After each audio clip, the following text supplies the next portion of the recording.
Pemirsa, Wali Kota Banda Aceh memberikan penghargaan Gemilang Award bagi pelaku usaha perusahaan dan tokoh masyarakat yang dinilai telah mendukung ekonomi dan pembangunan Kota Banda Aceh. Penghargaan ini bagian dari 21 event mensukseskan HUT ke-814 Kota Banda Aceh dan diberikan dalam acara penutupan Festival Mie Aceh di lapangan Blang Padang. Kita panggilkan untuk menerima Gemilang Award pada malam hari ini. Wali Kota Banda Aceh Aminullah Usman mengatakan penghargaan ini sebagai bentuk terima kasih pemerintah kota dan untuk mendorong warga agar termotivasi untuk membangun Banda Aceh menjadi lebih baik lagi ke depan. Ia menambahkan bagi yang belum mendapatkan penghargaan masih ada kesempatan pada tahun selanjutnya untuk dapat memberikan prestasi lebih baik lagi demi kemajuan dan kesejahteraan Kota Banda Aceh.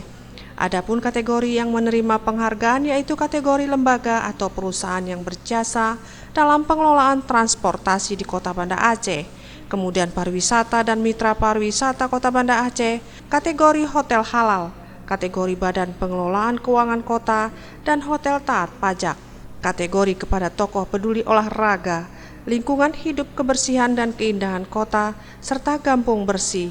Juga penghargaan diberikan kepada Dinas Tokoh Pendidikan Kota Banda Aceh dan penghargaan kepada budayawan Kota Banda Aceh.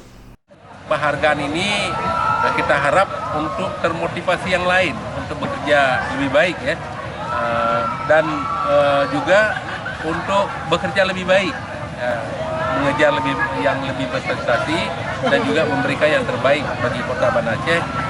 Misalnya dalam bidang olahraga, bagaimana prestasi lagi ke depan. Kemudian juga tentu akan saling mengejar prestasi. Yang lain yang belum dapat, mereka akan kejar prestasi.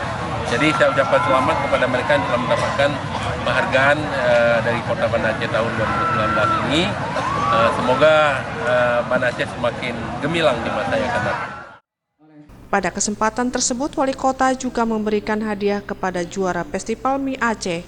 Juara 1 diperoleh mie midi, juara 2 untuk mie sure laweng, dan juara 3 mie pedas. Tim Liputan Aceh TV.